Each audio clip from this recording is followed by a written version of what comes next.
We're starting chapter 15, which is probability rules, which is all about probability, and really talking more about probability rules. But we have the exclamation point, which is supposed to show excitement. So we're going to talk about events first. An event is any set or collection of outcomes. If you flip a coin, the sample space is all the combinations of possible outcomes. So flipping a coin in this case is heads and tails. Those are your possible outcomes, so that is your sample space. Let's take an example. So if you pull a bill from your pocket, the sample space is going to be all the bills that are currently in circulation. So in this case, it would be a 1, 2, 5, 10, 20, 50, and 100. Twos are rare, but they are still in circulation. We can combine possible outcomes into events. For example, event A could be a 1, a 5, or a 10, and event B could be a 10 and a 100, which are bills that don't have the face of a president on them.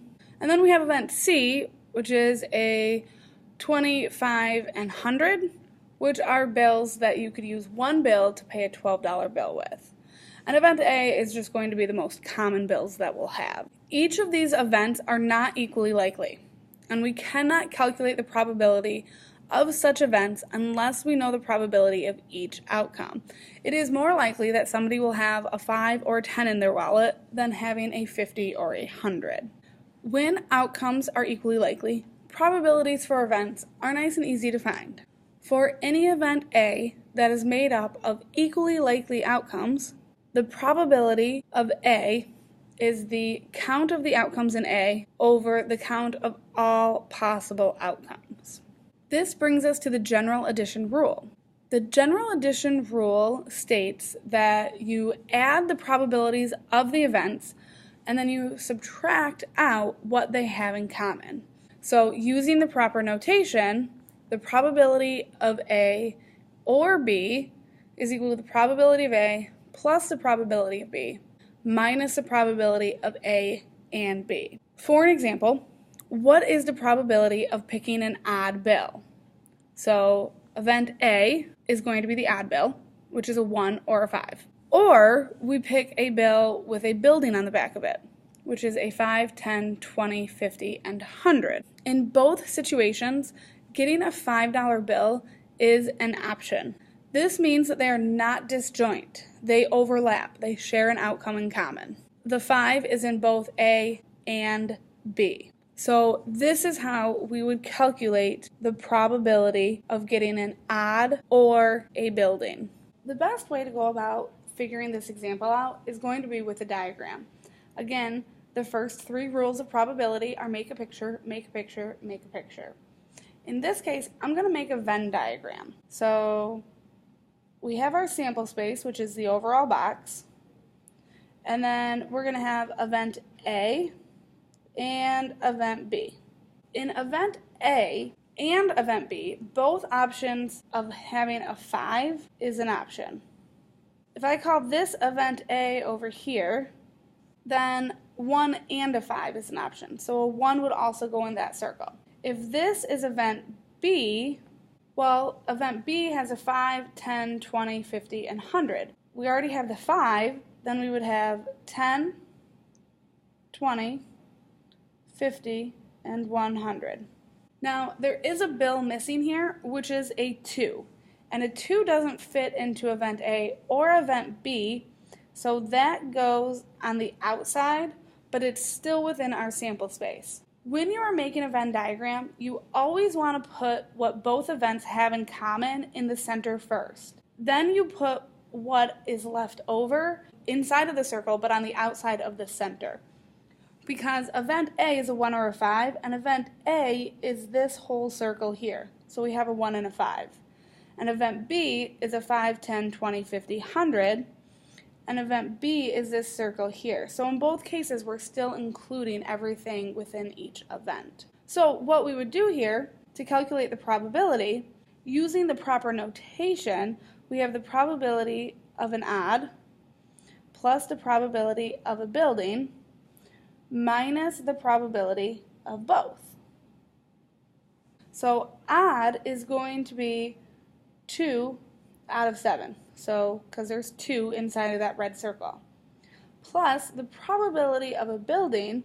There are 1, 2, 3, 4, 5 out of 7 in event B, minus the probability of both. Well, both, that 5, that green 5, fits into both categories, so I subtract out that one option out of 7, leaving us with 6 out of 7. The other way that we could do it in this particular case is we can count up how many options there are total. So the 1, 5, 10, 20, 50, 100, and 2 make 7 options. Then we can count how many are in the boxes or the circles all together, which is a 1, 5, 10, 20, 50, and 100, which is 6, and where we come up with 6 out of 7. But this would be our final answer. Another example is that police report that 78% of drivers stopped on suspicion of drunk driving are given a breath test, or a breathalyzer.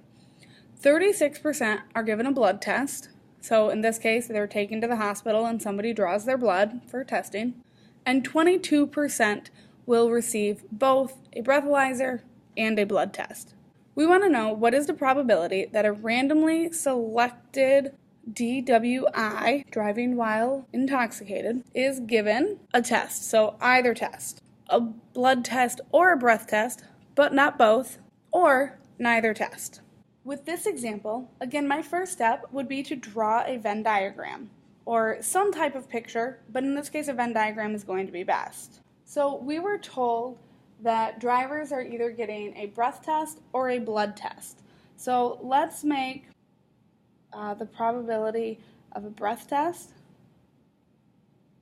equal A. So that'll be event A. And we'll make the blood test event B. To make a Venn diagram for this situation, we have two scenarios, event A and event B. So we know that 78% get a breath test, 36% get a blood test, so let's write that, 78, 36, and then 22% get both.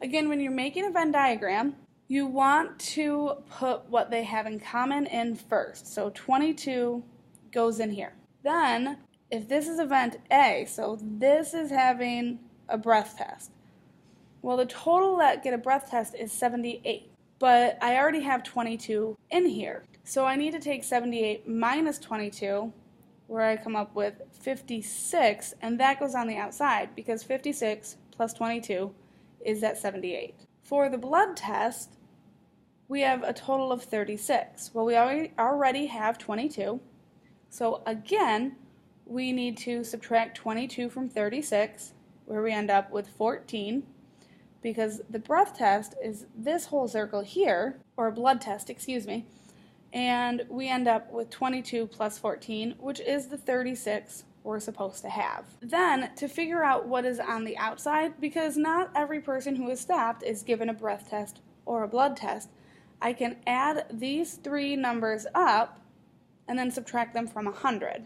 So in that case, we would end up with 8. So 8% goes on the outside. Now, this means that when they wanted to know the probability that a driver is given a test, they're not specifying. It can be a blood test or a breath test. So the proper notation for this would be the probability of event A plus the probability of event B minus the probability of A and B. So we could calculate it as 78 plus 36 minus 22. Or, what I find easiest is to just add the numbers in the circles, 56 plus 22 plus 14, which ends up giving you 92%. Now, to find the probability of a blood test, which is event B, or a breath test, event A, but not both, we would just add the 56 and the 14. So this would be 56 plus 14. So this would end up equaling 70%. And then the last question they asked, the probability of neither test. Again, if you use a Venn diagram, we can easily see that it's what's on the outside of the circles, so 8%. Otherwise, you would do 1 minus the probability of A or B. So 8% would be our final answer. That is all I have for today. Have a good one.